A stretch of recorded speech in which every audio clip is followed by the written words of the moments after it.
the women that you had relationships with were not able to give informed consent because they didn't know who they were sleeping with. I've heard those claims, and I'm going to refute that. Eleanor Fairbraider revealed how she was deceived by her lover. I worked 7 years, extremely hard, almost 24 hours a day. Who was secretly an undercover cop sent to spy on her. She is one of around 11 known victims of Mark Kennedy, who posed as a committed eco-activist under the name Mark Stone. You fell in love with several of the protesters that you were having to watch? No, I didn't. Their entire relationship was a state-sanctioned lie. It has become apparent that some officers, acting undercover while seeking to infiltrate protest groups, entered into long-term intimate relationships with women, which were abusive, deceitful, manipulative, and wrong. Kennedy is known to have had sexual relationships with Eleanor and up to 10 other women during his deployment between 2003 and 2010. I liked the life that Mark Stone had, but I also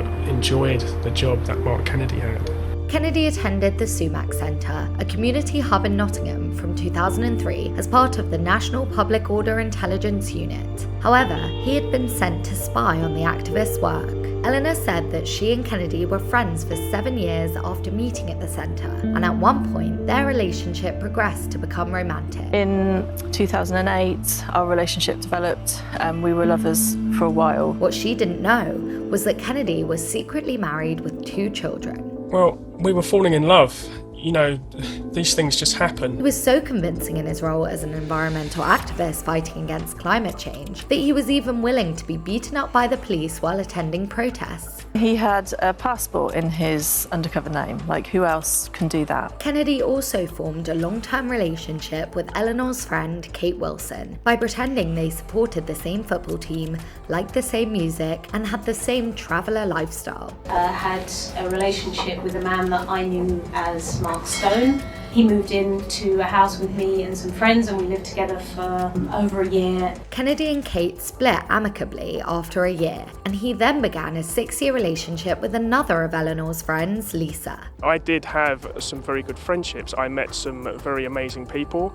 and some very dedicated people and passionate people to the causes that they believed in. Lisa eventually found out the truth when they went on a campervan holiday to Italy together in July 2010, and she found his real passport. She also found a mobile phone with messages from his children calling him dad, and his double life began to come to light. Kennedy was then forced to confess his deception. The scale of deception is shocking. And for what? An official inquiry into the use of undercover officers has been ongoing since 2017, years after the allegations of the case came to light.